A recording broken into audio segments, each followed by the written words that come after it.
Does your home reflect the true you? Is there something missing? Are you looking around your home environment and feeling that it is not bringing out the true beauty, the true essence of who you are? I want to talk to you today about a design philosophy that might help you to re-achieve that beauty and that authenticity in the place you live. My name is Margaret Manning. I'm with 60andMe, and I want to thank you so much for being here today. Our sponsor for today's show is See Me Beauty. See Me Beauty has a line of skincare products that are designed for women who don't want any more unrealistic expectations about skincare and really just want hydrated, healthy, and radiant skin. And they have a wonderful line. You can check it out at seemebeauty.com. Interesting ingredients that are aligned with a scientific base to the aging face process, and I think you'll enjoy reviewing them. Now, this topic about a design philosophy that can help you to put something back into your home that might be missing is called Vastu. And I had never heard of Vastu. I'd heard of Feng Shui, and I know that there are things you can do with the way that you lay out the furniture and the space in your home. But Vastu is one I'd never heard of. It's been around for about 10,000 years in India, and it's been a sort of core, essential guiding light for not just the interior of homes, but architecture as well. Now, one of our bloggers, Heidi Smith, is a Vastu consultant, and she wrote an article for us that I'm going to talk about a bit here, because I think that it's got some very good ideas, and also it gets you to think about whether your home really is reflecting you, the true you. Because I think when you feel at home and comfortable in the space that you live, maybe inside, maybe more hours a day than you might want to sometimes, this is important. Now, it's basically about how to connect the energy of your home with the outside world. Now, of course, nature is a very important part of our life in general. And I know that for me, just putting a plant in a house or bringing home fresh flowers makes such a difference to the ambience and my relationship with my space. They sometimes call Vastu the yoga of home design, because it was founded in India, of course, and it's also got that element of calm, serenity, and connectedness. Yoga actually means to bind, to unite. And I think that's the key philosophy behind Vastu, that it actually helps you to connect the outer world and the inner world. Heidi explains this really well in her article, that homes, well, all of our living spaces are energetically vibrant. We put energy into the place, and then energy comes from the way your home and your inner space connects with the outside world. So a lot of these suggestions that they make in Vastu are about bringing nature and natural elements into your home. And the energies in your home can be disrupting, not just to your home, but to your life in general. It can be a way that it creates stress and a lack of calm in your living space. So Heidi is a writer, but she also, she went through it herself, a very difficult patch in her life, and she looked around her home and realized it was making her depressed, that her home was actually not in the colors, and it didn't generate the energy that was, the physical structure was there, the chairs, the table, the whatever, but there was an essence, there was something inside it that was missing. She went to a workshop, learned about Vastu, came back and applied it to her home, and that's how she became so passionate about it. So what is it all about? Well, Vastu basically says that there are energies in the world around us, in our natural world, that are linked to geographic direction, and also to just textures, materials, things that actually align with those energies. Now, it does sound a little bit, mysterious and a little bit perhaps abstract, but I think unless you've tried it, it just won't work for you. So, for example, the four five elements that they say are essential to life are, I get this straight, earth, water, fire, air, and space. Now, it's pretty straightforward in the natural world, but when you bring that into the home, how do you apply that? How do you find the earth, water, fire, air, and space areas in your home? How can you accent them with the appropriate color, a piece of furniture or artwork, something that really supports and manifests that specific element?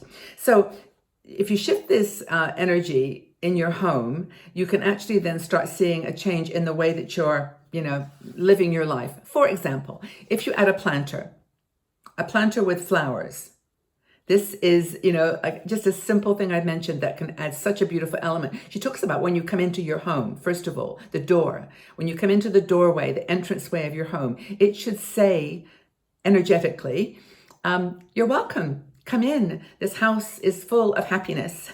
This house is full of joy. And that's what you should achieve in your entry into the home. And she says, put a plant there outside the door. Maybe it's why I'm so fascinated by doors. I have a complete fascination with doors, colored doors. And when I travel, I always take tons of pictures. But I love just having flowers all around, especially in the entryway to your home. Also, she says, keep the clutter in that entryway, clear. Don't leave boxes and things outside, and get a beautiful mat. I just ordered a mat because I'm moving into a new place, and I ordered a mandala doormat. It's like a doormat with a mandala design on it. But do things on the outside as you come into the home that are going to make it sparkle, make it feel like it's a precious place. And I think when you do that in a home and you downsize to the point where you've got items that are truly reflective of you, your colors, your design passions and perspectives, you actually feel like you are welcoming people in a more positive way. So the doorway should say, come in, experience happiness and bliss and joy. That's what my place is going to give to you. So welcoming people in. And they should feel happy. Another thing she talks about, which I never even thought about, was when you put furniture in your home, she says, move it away from the wall, because the elements, the air and space particularly, need to move behind things. They need to move around freely in your home. So when you have furniture up against the wall, move it out a couple of inches. Don't push it right up against the wall. Give some space around the furniture. And if you've got baseboards, on the bottom of your wall, then you've already got like an inch or two there. So just don't push it even back further as you can. Just leave a bit of space behind, and keep. She says 4 inches, which is in a small space maybe a lot, but you get the idea that you've got to let air circulate and move. And actually, I think fans, really good quality fan with a filter, is a really nice idea too. It keeps the air circulating, keeps the stagnant feeling of the space. If you live in a small space, this is probably more important. But I would always say open your windows if you can. Get a screen up there if you have insects, mosquitoes, or whatever.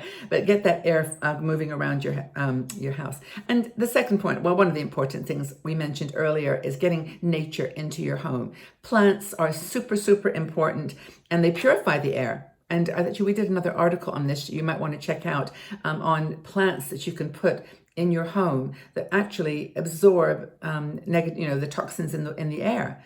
That's what they're designed to do in the outside world, and then you can bring it inside as well, and they can do the job for you there too. So the nice thing, another thing that she mentions, which is along the same lines as the Feng Shui idea of having like geographic parts of the house that have power, and she talks about finances. And if you're, for example, trying to start a business, or you want to, think about your financial security in retirement, one of the things to do is I think it's the northeast corner of your house. That's the money sector. So take a compass, find the northeast corner of your house, and then make sure that area is not cluttered, that area is free flowing. It's going to allow the money and abundance and prosperity to come into your home. That's the northeast corner. But she says, even adjusting one single element of this is going to help you, just bring a new kind of vitality and life into your home.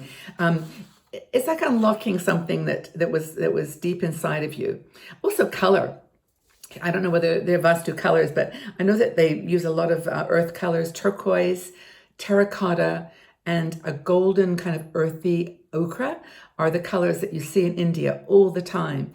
And actually, it's funny, when I've been to India many times. When I come back, in fact, I'm looking at the flower behind me. So it's kind of colors that golden, ochre, deep reddy, earthy brown, and teal, which is the color of sky and the sky and the sea, the earth.